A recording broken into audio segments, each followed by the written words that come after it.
फातिमा की रानी माँ, प्रभु यीशु की माँ, आसरा तू ही है माँ।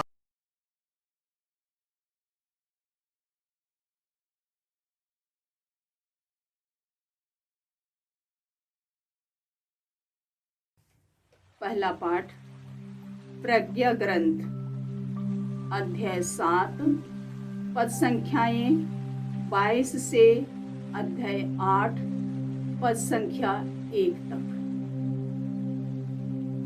प्रज्ञा शाश्वत ज्योति का प्रतिबिंब और ईश्वर की सक्रियता का परिशुद्ध दर्पण। प्रज्ञा में एक आत्मा विद्यमान है जो विवेकशील, पवित्र, अद्वितीय, बहुविध, सूक्ष्म, गतिमय, शुद्ध, निष्कलंक, स्वच्छ, दुखातीत, हितकारी, तत्पर, अदम्य, उपकारी, जनहितैषी, सुदृढ़, विश्वसनीय, प्रशांत, सर्वशक्तिमान और सर्वनिरीक्षक है और सभी विवेकशील, शुद्ध तथा सूक्ष्म जीवात्माओं में व्याप्त है। क्योंकि प्रज्ञा किसी भी गति से अधिक गतिशील है, वह इतनी परिशुद्ध है कि वह सब कुछ में प्रवेश कर जाती और व्याप्त रहती है। वह ईश्वर की शक्ति का प्रस्रव है, सर्वशक्तिमान की महिमा की परिशुद्ध प्रदीप्ति है। इसलिए कोई अशुद्धता उसमें प्रवेश नहीं कर पाती। वह शाश्वत ज्योति का प्रतिबिंब है, ईश्वर की सक्रियता का परिशुद्ध दर्पण और उसकी भलाई का प्रतिरूप है। वह अकेली होते हुए भी सब कुछ कर सकती है। वह अपरिवर्तनीय होते हुए भी सब कुछ को नवीन बनाती रहती है। वह पीढ़ी दर पीढ़ी पवित्र जीवात्माओं में प्रवेश कर उन्हें ईश्वर के मित्र और नबी बनाती है, क्योंकि ईश्वर केवल उसी को प्यार करता है जो प्रज्ञा के साथ निवास करता है। प्रज्ञा सूर्य से भी रमणीय है, सभी नक्षत्रों से श्रेष्ठ है और प्रकाश से भी बढ़कर है, क्योंकि प्रकाश रात्रि के सामने दूर हो जाता है, किंतु प्रज्ञा पर दुष्टता का वश नहीं चलता। प्रज्ञा की शक्ति पृथ्वी के एक छोर से दूसरे छोर तक सक्रिय है और वह सुचारू रूप से विश्व का संचालन करती है। प्रभु की वाणी। ईश्वर को धन्यवाद। भजन अनुवाक्य। हे प्रभु, तेरा वचन सदा सर्वदा बना रहेगा। हे प्रभु, तेरा वचन सदा सर्वदा बना रहेगा। हे प्रभु, तेरा वचन सदा सर्वदा स्वर्ग की तरह बना रहेगा। तेरी सत्य प्रतिज्ञाता पीढ़ी दर पीढ़ी बनी रहती है। तेरे द्वारा स्थापित पृथ्वी आज तक सुदृढ़ है। अनुवाक्य। हे प्रभु, तेरा वचन सदा सर्वदा बना रहेगा। हे प्रभु, तेरा वचन सदा सर्वदा बना रहेगा। यह सब तेरी इच्छा के अनुसार बनता रहता है, क्योंकि सब चीजें तेरी आज्ञा मानती हैं। तेरी वाणी की व्याख्या ज्योति प्रदान करती है, वह अशिक्षितों की भी समझ में आती है। अनुवाक्य: हे प्रभु, तेरा वचन सदा सर्वदा बना रहेगा। हे प्रभु, तेरा वचन सदा सर्वदा बना रहेगा। अपने सेवक पर दया दृष्टि कर और मुझे अपनी संहिता सिखा। मैं तेरी स्तुति करने के लिए जीवित रहूं। तेरी आज्ञाएं मेरा पथ प्रदर्शन करती रहे। अनुवाक्य: हे प्रभु, तेरा वचन सदा सर्वदा बना रहेगा। हे प्रभु, तेरा वचन सदा सर्वदा बना रहेगा। जय घोष। हालेलुया। प्रभु कहते हैं, मैं दाख लता हूँ और तुम डालियाँ हो। जो मुझ में रहता है और मैं जिसमें रहता हूँ, वही बहुत फलता है। हालेलुया। प्रभु आप लोगों के साथ हो और आपकी आत्मा के साथ। संत लूकस के अनुसार प्रभु यीशु ख्रिस्त का पवित्र सुसमाचार। हे प्रभु, तेरी महिमा हो। अध्याय 17 पद संख्याएं 20 से 25। जब फरीसियों ने उनसे पूछा कि ईश्वर का राज्य कब आएगा, तो यीशु ने उन्हें उत्तर दिया, ईश्वर का राज्य प्रकट रूप से नहीं आता।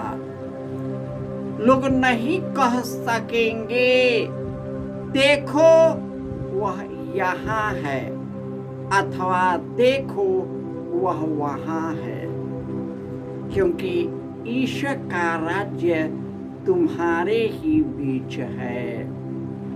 यीशु ने अपने शिष्यों से कहा, ऐसा समय आएगा जब तुम मानव पुत्र को एक दिन भी देखना चाहोगे, किंतु उसे नहीं देख पाओगे। लोग तुमसे कहेंगे, देखो वह यहाँ है, अथवा देखो वह वहाँ है, तो तुम उधर नहीं जाना, उनके पीछे नहीं दौड़ना। क्योंकि जैसे बिजली आकाश के एक छोर से निकलकर दूसरे छोर तक चमकती है, वैसे ही मानव पुत्र अपने दिन प्रकट होगा। परंतु पहले उसे बहुत दुख सहना इस पीढ़ी द्वारा ठुकराया जाना है। यह प्रभु का सुसमाचार है। हे क्रिस्त, तेरी स्तुति हो। ख्रिस्त में प्यारे भाइयों और बहनों, हमारा ईश्वर सत्य प्रतिज्ञ ईश्वर है। वह पथ दलितों को न्याय दिलाता, भूखों को तृप्त करता, बंधियों को मुक्त करता, अंधों को आँख देता, झुके हुए को सीधा करता है, परदेशियों की रक्षा करता है, अनाथ और विधवा को संभालता है। प्रभु धर्मियों को प्यार करता है, अविधर्मियों के मार्ग में बाधा देता है, क्योंकि ईश्वर हमारी शक्ति है। फरीसियों ने यीशु से पूछा, ईश्वर का राज्य कब आएगा? यीशु ने स्पष्ट कहा, मैं संसार की ज्योति हूँ, मैं ही स्वर्ग से उतरी हुई जीवंत रोटी हूँ, मैं ही स्वर्ग का द्वार हूँ, मैं ही भला गड़ेरिया हूँ, मैं ही जीवन की रोटी हूँ। जो मुझ में विश्वास करता है उसे अनंत जीवन प्राप्त है। प्रभु यीशु जो ज्योति बनकर इस संसार में आए, स्वर्ग राज्य को लेकर आया, ईश्वर के गहरे प्रेम को लेकर आया, शांति, प्रेम, करुणा, क्षमाशीलता को लेकर आया और पवित्र आत्मा की कृपा और शांति से भर दिया। उसी से लोग पूछ रहा है, ईश्वर का राज्य कब आएगा? यीशु बोलते हैं, तुम्हें यह कहना नहीं पड़ेगा, देखो यहाँ वहाँ, ईश्वर का राज्य तेरे निकट आ गया है, वह तेरे बीच में है। जब हमारी आंखें इस दुनिया की बुराई, हमारे स्वार्थ, लालच, शरीर की कामना, धन संपत्ति का मोह और दुनिया की विलासिता में जाता है, ईश्वर हमारे साथ रहते हुए भी हम उनको अनदेखा कर देते हैं। हम उसकी परख नहीं करते, हम वचन को नहीं पढ़ते, उस पर नहीं चलते, उस पर विश्वास नहीं करते।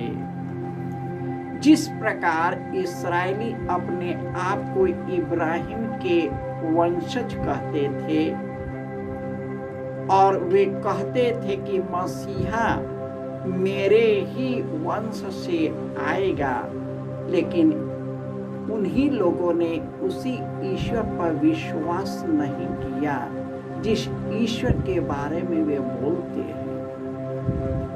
हमारे कई बपतिस्मा प्राप्त लोग अपने आप को कलीसिया का सदस्य तो मानते हैं, लेकिन यीशु के मार्ग पर नहीं चलते, उसके राज्य के अनुसार कार्य नहीं करते, उनके द्वारा प्रदत्त वरदान जो दी गई है उसको एहसास नहीं करते। ईश्वर ने जो अपनी निर्धारित योजना हमारे अंदर, सबों के अंदर निर्धारित किया है, उसका परख किए बिना हम खुद से जीवन व्यतीत करने लगते हैं। यही कारण है कि हम इधर उधर भटक जाते हैं। उन्हीं फरीसियों के जैसे हम भटक जाते हैं और पूछते हैं, ईश्वर कहाँ है? ईश्वर है ही नहीं। वे वही बोलते हैं जिसका मार्ग कुकर्म पर चलता है, बुराई पर चलता है। बुराई करना ही उनका धर्म बन जाता है। वे अंधे हो जाते हैं और लोगों को भी अंधकार के मार्ग पर ले चलते हैं, और हम अन्यास जब अंधकार में चलते हैं हम भटक जाते हैं। प्रभु यीशु दयालु है, करुणामय है। वे अपने वचनों से हमें सशक्त करते हैं, हमें शारीरिक, मानसिक, आध्यात्मिक रूप से सशक्त करते हैं, मजबूत करते हैं, ताकि इस पापी दुनिया में भी चलने के लिए सक्षम हो सके। जय यीशु।